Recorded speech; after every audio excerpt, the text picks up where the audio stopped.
I live in a small town in Vermont. I won't tell you its name mostly because I don't want to draw any attention to myself. I moved here 6 months ago to take over this record store that's been in my town as a fixture for youngs. The previous owner, Martin, was desperate to leave, practically gave me the place. His hand shook so bad that he could barely sign the papers, and he kept looking over his shoulder like he expected someone or something to be standing there. Should have been my first clue, but when you've been living out of your car, scraping by and part-time work at a gas station and dollar stores, landing a deal like this feels like winning the lottery. The store barely breaks even, but it came with a small apartment above the store, a kind of attic flat with a little kitchenette and serviceable bathroom. The pipes groan at night and the floorboards bitch every time you take a step, but it's warm, safe, and has an awesome view over the rooftops. At first, it felt like I'd stumbled into some perfect slice of small-town Americana, the kind that put on postcards or in those Hallmark movies my mom used to watch. Victorian homes built from locally quarried stone line the winding cobblestone streets. Neighbors wave but don't pry. Weekly farmer markets in the town square where old ladies sell jam in mason jars with handwritten labels. The kind of place where everyone knows everyone else's business, but pretends they don't. My first morning here, I was in the shop rearranging the store's inventory when Sheriff Tapper poked his head in. He's an older man with cheeks that never quite recover from acne in his youth, a slight paunch, and a too calm voice that always leaves you wondering if he's hiding something. He offered to show me around the record store, basically just pointing out the dusty corners and the old fuse box. But before he left, he fixed me with a serious look. "Listen," he said, tapping a calloused finger on the older wooden countertop. "Since you're new here, there might come a time where you notice some weird shit scratched into your door. If you see anything like that, you come to me right away. Day of, no excuses." He tried to keep it casual, but his eyes gave him away. "Probably won't happen to you," he added quickly. "But if it does, we like to handle it fast. You absolutely have to tell us. Got it?" I remember staring at him, a half smile tugging at the corner of my mouth. Sure, it was some kind of joke. Sure, but why? Who's doing it?" Tabor just waved a meaty hand, dismissing the question like smoke. "Wouldn't want to scare you off on your first day," he said, and walked out, letting the shop brass bell announce his exit. I just chalked it up to be a small town eccentricity, maybe some local prankster who liked to scratch up doors. But early the next morning, I noticed the sheriff walking the length of the main street, shining his flashlight on every door, examining them one by one. He did it methodically, like a doctor checking stitches, looking for something very specific. When he caught me watching from the second floor window, he gave me a courtesy nod and moved on. He does this every morning, every single one without fail. Rain, shine, or a New England blizzard. A couple of months later, I was up before dawn, flipping through dusty vinyl records, when I heard a low, rhythmic stomping. Peering through the concert posters plastered on the shop's front windows, Kurt Cobain's dead eyes staring back at me, I saw them marching by, mothers in thick wool coats, their faces set like stone, men clutching garden tools and kitchen knives that gleamed dully in the pre-dawn light. Old Mr. Harrison from the hardware store had his Winchester cradled in his arms like a sleeping child. I followed them. I don't know why. Maybe some morbid curiosity that makes you slow down past a car wreck. They converged on the small blue house near the town square, the kind with gingerbread trim and wraparound porch. The woman they dragged out was still in her nightgown, her bare feet against the cold cobblestones. She didn't fight back. She just kept shaking her head, tears cutting clean tracks down her dirt-smudged cheeks, begging them to give her one more time. And don't you see this is all bullshit? Eventually, her words dissolved into raw screams about how they were all crazy, her fists beating away at anyone who tried to approach. The crowd's response was a wall of sound. Accusations about overstaying, warnings about putting us all at risk, demands that she honor the arrangement. I thought about calling the cops, but they were in the crowd too. Local badges shining in the golden dawn, uniforms crinkled and unironed like they hurried to put them on. 20 minutes later, someone pulled up in a pickup truck, already loaded with boxes and suitcases, like they'd packed her belongings before even getting her out of bed. They pretty much dragged her, kicking and screaming, into the passenger seat, and the truck disappeared down the mountain road that leads out of town. After that mob dissolved, and that whole day, I didn't hear another word about it. I didn't sleep that night. I sat in my apartment above the shop, listening to the wind whistle through the gaps in these old windows, and I tried to convince myself there was a reasonable explanation. Small towns can be insular, I told myself. Maybe she'd done something to deserve it. The next morning, I took a walk past the blue house. Front door still wide open. Yesterday's newspaper sitting untouched on the front lawn. That was when I noticed the marks on her door. 2 of them, shaped like crooked eyes, scratched deep into the wood. They looked kind of fresh, and the wood around it still pale and raw, like exposed bone. I took a picture and reverse image searched the symbol, but came up empty. Just page after page of actual eyes staring back at me until I had to close the browser. Figured maybe it was unrelated. Told myself that coincidences happen all the time. Life settled into rhythm after that first morning. I threw myself into running the store, learning the regulars' tastes, ordering rare pressings they'd mentioned offhandedly. One customer in particular, Cal, would spend hours browsing the jazz section, talking about Miles Davis and John Coltrane like they were old friends.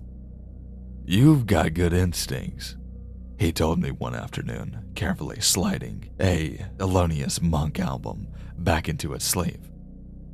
"Most newcomers, they don't," he trailed off, his weathered face clouding over. "They don't last long enough to learn the ropes." I couldn't help myself. Like that woman? The one they drove out my first week here? The vinyl sleeve crinkled in his suddenly tight grip. "Don't go thinking we're a bunch of bullies. That was a kindness," he said, his voice dropping to barely a whisper. "If she stayed, she'd still be gone, just in a different kind of way." He set the record down with trembling hands and left without another word. 2 months passed, and I was getting comfortable and started to feel like I belonged. For the first time in many years, I was earning a weekly wage, went to bed full each night, have money left over to furnish my loft just how I liked it. It was odd, almost novel, having a place I could honestly call home. Except for that one morning with that woman in the blue house and Sheriff Taper walking past each morning to inspect doorways. This place was nothing short of heaven to me. Then, one morning, the parade of footsteps returned. This time, they came for old Abel, who'd run the bakery for 40 years. Everyone knew Abel. He donated day-old bread to the food bank and remembered every kid's birthday with a free muffin. The scene was different this time. Abel hugged each person in the crowd, tears in his eyes, but a gentle smile on his face. "It's time," he kept saying. "I'm just surprised it took him this long." The mob was somber, some people openly weeping as they helped him pack his truck. I checked out his door the next day, and just like the blue house, there was the symbol etched into the wood. Just one this time, staring out like a cyclopean eye. I asked around about these symbols. Some folks just brushed me off, others gave evasive answers. But one thing was consistent. If your door got marked, then you have to leave town immediately. It was said to keep everyone else safe. There was talk of consequences, of some looming danger no one wanted to describe, like a shadow you catch in your peripheral vision but disappears when you turn to look at it. It became clear the sheriff's morning inspection was his way of catching these scratchings early. He'd warn the inhabitants to leave. Sometimes they went peacefully, like old Abel. Sometimes when the marked was a new person in town, they put up a fight. No one ever explained who or what made the marks. The best I could piece together was that after 3 markings, something bad happened. Last night I was doing my final count of the register when rapid footsteps approached the shop. I glanced up, ready to wave away another late customer, when someone started pounding on the door with such urgency that the bell above it jangled. Through the concert posters, I could see Cal's familiar silhouette, but something was wrong. His normally relaxed posture was rigid, and he kept shifting from foot to foot like he was standing on burning coals. I opened the door. Sweat beaded off of his forehead despite the autumn chill. "Listen carefully," he said, the words trembling out so fast they blurred together like cars in a highway pull-up. One hand gripped my shoulder with crushing force. "No matter what happens tonight, stay inside. Keep the lights off, TV off, absolutely silent. Lock everything." His eyes darted to the lengthening shadows that crept across the cobblestones. "If someone knocks, if they ask to be let in, don't move, don't make eye contact through the windows, and whatever you do, do not respond." "Cal, what's going on?" "The Peterson family," he explained, hurried, his breath coming in short gasps, like he'd been running. "These markings, they cover it up with paint. Didn't want to leave, left us wide open." His grip tightened painfully, then released. "I can't say more. Rules. I need to get home before dark."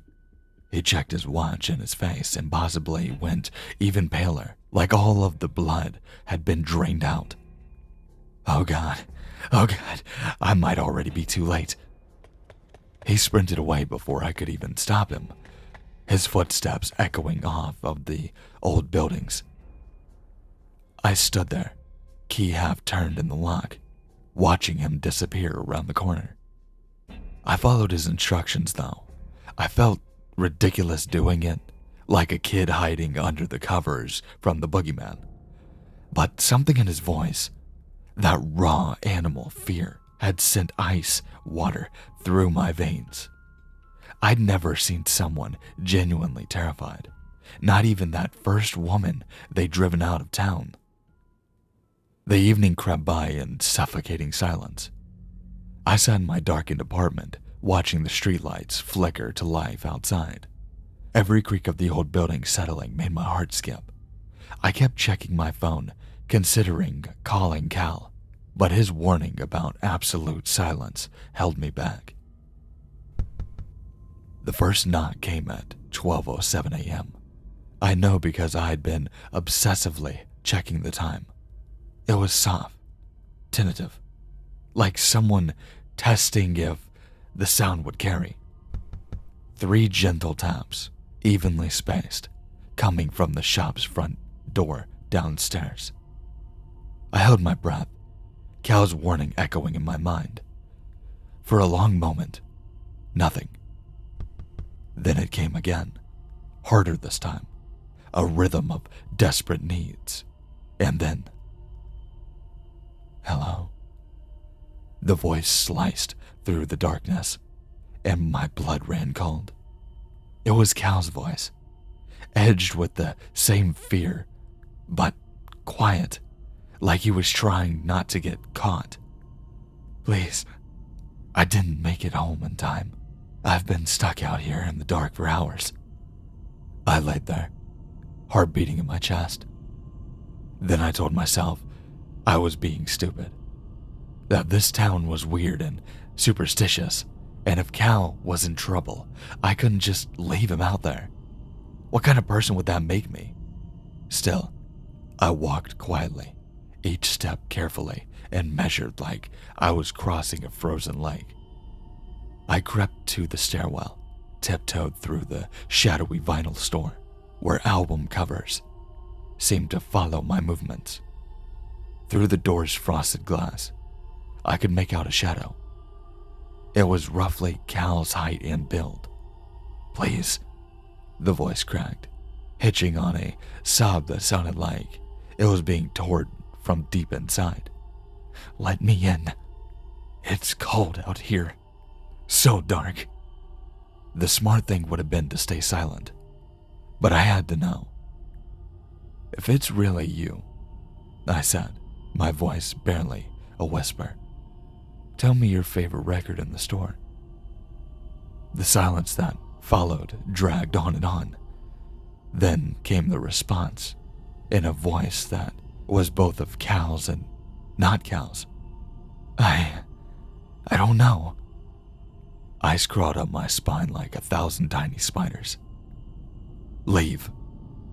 I managed to choke out. Now. A pause. Then something outside laughed. Didn't he tell you?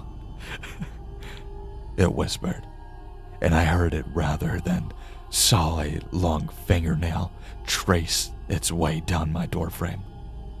Not to respond to anyone who came knocking? I stumbled backwards, my foot catching on the first stair.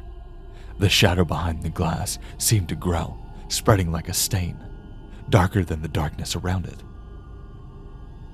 I took the stairs 2 at a time, slamming and locking my apartment door behind me. I dragged my heavy oak dresser in front of it, then huddled in the corner of my bedroom, as far away from that window as possible. The knocking continued sporadically through the night, moving from window to window, accompanied by Cal's voice trying different tactics, pleading, demanding, bargaining. Around 3 a.m., it started cycling through other voices that I knew. Abel, the woman from the first week, then a voice that sounded oddly like my own. I pressed my hands over my ears, but it didn't help. The voices seemed to seep through my fingers, straight into my brain. Sleep was impossible. I watched the clock tick through the endless hours. Finally, dawn broke to the sound of screaming.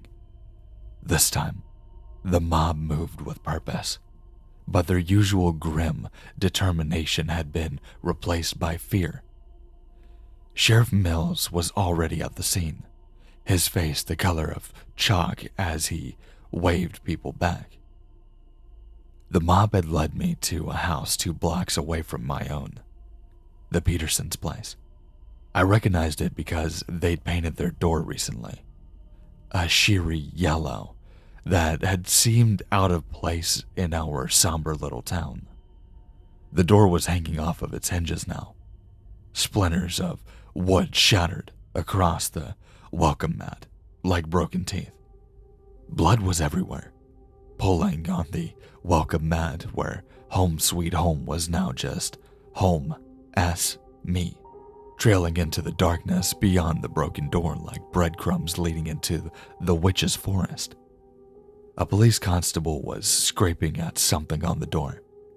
Fresh paint, still wet, hastily applied over familiar eye-shaped symbols. There were 3 of them. Must have been covering them up every morning. I overheard Tabor whispering gravelly. They didn't have the best life. Reckon they had nowhere to go. Whole family, someone else whispered, drowning out his words. Tried to cover up the scratchings. You can't hide from them. They always know. I found Cal in the crowd. His face gray as week old snow. This wouldn't have happened if they'd just told the truth, he said, shaking his head. If they'd followed the rules. Why? I asked, desperate. What is this? I can't say. He attempted a reassuring smile that looked more like a grimace. But you should be safe, so long as you follow the rules. His expression shifted, became sharper, more focused. You didn't hear anything last night, did you? Open the door, talk to anyone? I hesitated, then shook my head. No, nothing. The lie tasted like copper on my tongue. The bodies were wheeled out in black bags as the sun climbed higher. Back home, I checked the front door of the vinyl shop compulsively. No markings. I exhaled slowly, relief flooding through me. Maybe I could make this work. Sure, the town had its secrets, but didn't they all? Some towns had corrupt mayors, others had toxic waste dumps, ours just had whatever this was, and hadn't taken me in when I had nothing, given me a home, a purpose, a place to belong. As long as you followed the rules, you could survive. People here did it every day. I climbed the stairs to my apartment, rehearsing all the reasons to stay, all the justifications for looking the other way. The mental gymnastics we do to convince ourselves that the monsters under our beds is just a shadow, that the scratching on our windows is just tree branches. Then I saw it. There, carved into my attic door. A single-eyed shaped symbol. The wood around it, still fresh and pale. This isn't a door Sheriff Tabor can check. This is a door nobody should have had access to. So now, I'm writing this, sitting cross-legged on my bed with my laptop balanced on one knee.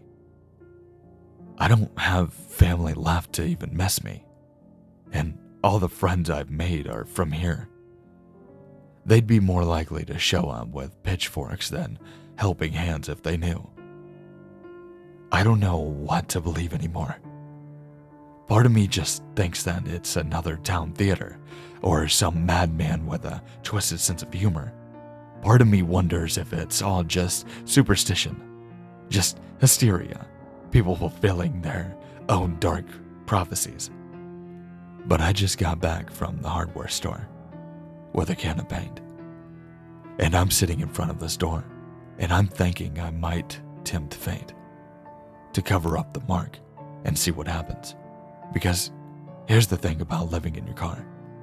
It teaches you that sometimes having nothing left to lose is its own kind of freedom. What do you think? Should I cover it up?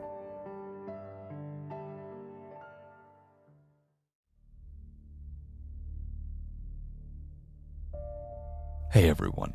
So, as you see from the thumbnail and the different styled video this time, I'm trying out a new style. I want to see how it really goes and if you guys are enjoying it. More goes into it, I know, but let's just see how it works. Make sure to let me know down in the comments if you enjoyed that or if you enjoy this new style that we're trying out. Make sure to like, comment, and if you're new to this channel and this is the first one that you've heard, if the algorithm has possibly picked it up, thanks for watching, and if you would like to see more, make sure to subscribe. Make sure to turn on those post notifications so when I post a video, you'll get notified. Since it seems like, which, once again, let me know in the comments if the notifications are starting to work a lot better. Don't know what was going on with that, but it is what it is. Make sure to check out the links in the description as well, like Twitter, Instagram, everything like that, yada yada, you know the usual spiel that I always give. Make sure to also, if you guys have any stories, make sure to submit those to my Gmail. What other than that, stay safe, stay scary, and I'll see you in the next one.